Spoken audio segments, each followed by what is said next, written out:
तो आज हम बात कर रहे हैं 2008 के उस बड़े वित्तीय संकट की, जिसने पूरी दुनिया को, आप कह सकते हैं, हिला के रख दिया था। जी हाँ, बिल्कुल। एक ऐसा संकट जिसकी गूंज आज तक सुनाई देती है। और ये सिर्फ आंकड़ों की कहानी नहीं है, ये कुछ ऐसे लोगों की कहानी है जिन्होंने तूफान आने से पहले ही आसमान में काले बादल देख लिए थे। हाँ, जब बड़े बड़े एक्सपर्ट्स, बड़े दिग्गज मानने को तैयार नहीं थे कि कुछ गड़बड़ है। हमारी आज की चर्चा का आधार है द बिग शॉर्ट की कहानी और उसके किरदार। हम समझने की कोशिश करेंगे कि कैसे कुछ मुट्ठी भर लोगों ने उस पूरे सिस्टम के खिलाफ जाने की हिम्मत की जिस पर दुनिया आंख बंद करके भरोसा कर रही थी। और ये सवाल वाकई दिलचस्प है कि जब सब कुछ इतना अच्छा दिख रहा था, इकोनॉमी बूम कर रही थी, तो इन लोगों को ऐसा क्या देखा कि वो बाजार के गिरने का इंतजार करने लगे। चलिए इसी गुत्थी को सुलझाते हैं। तो शुरुआत कहाँ से हुई? ये 2000 के दशक की शुरुआत थी, है ना? हाँ, बिल्कुल। अमेरिका में उस वक्त हाउसिंग मार्केट जबरदस्त तेजी पर था। एक आम राय सी बन गई थी कि घर की कीमतें तो भाई हमेशा बढ़ती ही रहेंगी, कभी नीचे आ ही नहीं सकती। अच्छा, और इसी भरोसे का फायदा उठाया गया? कह सकते हैं। बैंकों ने इसी माहौल में धड़ल्ले से सब प्राइम मॉर्गेज बांटना शुरू किया। ये वो लोन थे जो ज्यादा जोखिम वाले थे। ज्यादा जोखिम वाले मतलब किन लोगों को दिए जा रहे थे ये? मतलब ऐसे लोगों को भी लोन मिल रहे थे जिनकी शायद चुकाने की क्षमता उतनी नहीं थी, या जिनके पास इनकम का पक्का प्रूफ नहीं था, या डाउन पेमेंट के लिए पैसे नहीं थे, बस लोन बांटे जा रहे थे। अरे बाप रे! और फिर वॉल स्ट्रीट ने क्या किया इन लोन्स का? वॉल स्ट्रीट ने इन हजारों लाखों रिस्की लोन्स को लिया, उन्हें एक साथ मिलाया और एक नया कॉम्प्लेक्स फाइनेंशियल प्रोडक्ट बना दिया, मॉर्गेज बैक्ड सिक्योरिटीज यानी MBS। और सुनने में आया है कि इन पर सबसे सेफ वाली रेटिंग लगा दी। AAA। हाँ, यही तो खेल था। ऊपर से ये पैकेज बड़े सुरक्षित और आकर्षक लगते थे, AAA रेटेड, लेकिन अंदर असल में काफी खतरा छुपा हुआ था। और निवेशक इन्हें खरीद रहे थे, उन्हें पता नहीं था? ज्यादातर को नहीं पता था। वो तो बस उस AAA रेटिंग पर भरोसा कर रहे थे। उन्हें लगा कि ये सरकारी बॉन्ड जितना ही सुरक्षित निवेश है, और ये MBS दुनिया भर में बेचे गए। यहीं पर एंट्री होती है डॉक्टर माइकल बरी की, एक हेज फंड मैनेजर, है ना, थोड़े अलग किस्म के। हाँ, बिल्कुल। पूर्व डॉक्टर थे, सोशल स्किल्स में थोड़े कमजोर शायद, लेकिन आंकड़ों को पढ़ने में माहिर। वो ट्रेंड्स पर नहीं बल्कि डेटा पर फोकस करते थे। और उन्होंने क्या किया जो बाकी लोग नहीं कर रहे थे? उन्होंने कुछ ऐसा किया जो सुनने में ही अजीब लगता है। उन्होंने बैठकर हजारों मॉर्गेज कॉन्ट्रैक्ट्स को पढ़ डाला, एक एक करके। हजारों को? खुद? जी हाँ। और उन्हें एक पैटर्न नजर आया। बहुत सारे सबप्राइम लोन्स में टीजर रेट्स थे, मतलब शुरू के कुछ साल ब्याज कम और फिर अचानक से बहुत ज्यादा। अच्छा, तो ये एक टाइम बॉम्ब जैसा था? बिल्कुल।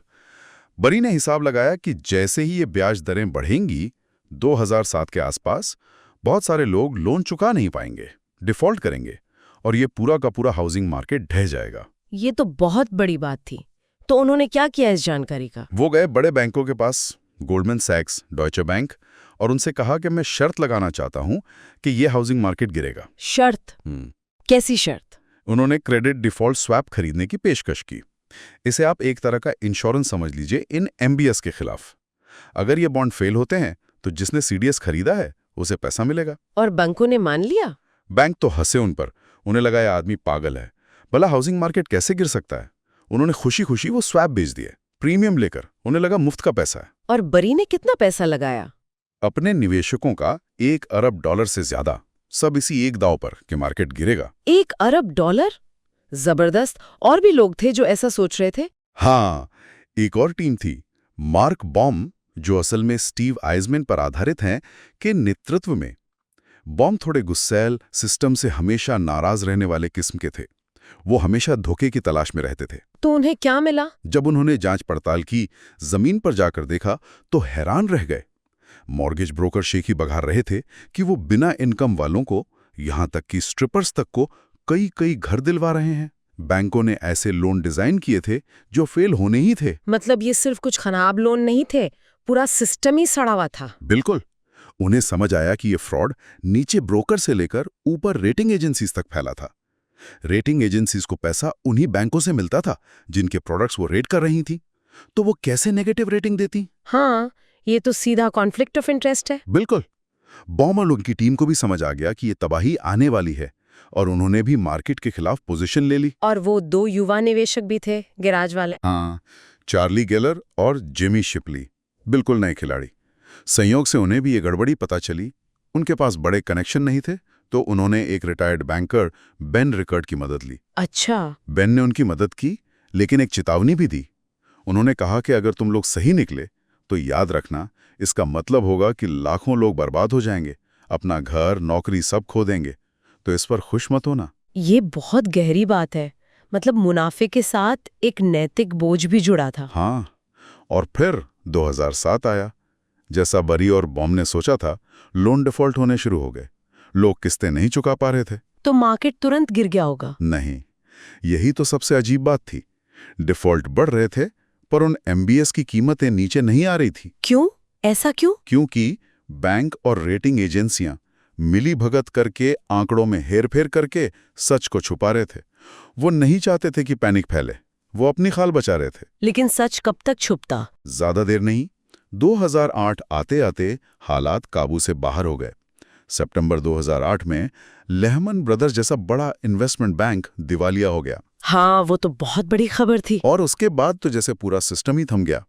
क्रेडिट मार्केट फ्रीज हो गए, शेयर बाजार क्रैश कर गया, लाखों लोग बेघर हो गए, वैश्विक मंदी छा गई। और सरकार को फिर बेल आउट देना पड़ा। जी हाँ, आम टैक्सपेयर के पैसे से वॉल स्ट्रीट को डूबने से बचाया गया। और वो लोग जिन्होंने भविष्यवाणी की थी, बरी, बॉम, चार्ली, जेमी, वो सही साबित हुए।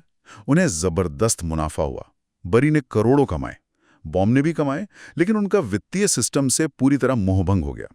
चार्ली और जेमी चुपचाप अपना पैसा लेकर निकल गए। तो इस सब का निचोड़ क्या है? क्या सबक मिला? सबक तो यही है कि सिस्टम में बहुत बड़ी खामियां थीं, जिन्हें जानबूझकर नजरअंदाज किया गया। और बेलआउट के बावजूद असली जिम्मेदार लोगों में से बहुत कम को सजा मिली। कई समस्याएं आज भी शायद मौजूद हैं। हाँ, ये बात तो है। और आपने बताया कि माइकल बरी बाद में पानी जैसी चीजों में निवेश करने लगे। हाँ, ये एक दिलचस्प पहलू है। शायद ये भविष्य के संसाधनों से जुड़े किसी और संकट की तरफ उनका इशारा हो, कौन जाने। तो कुल मिलाकर ये कहानी सिर्फ पैसों की नहीं है, ये सच की है जिसे अनदेखा किया गया।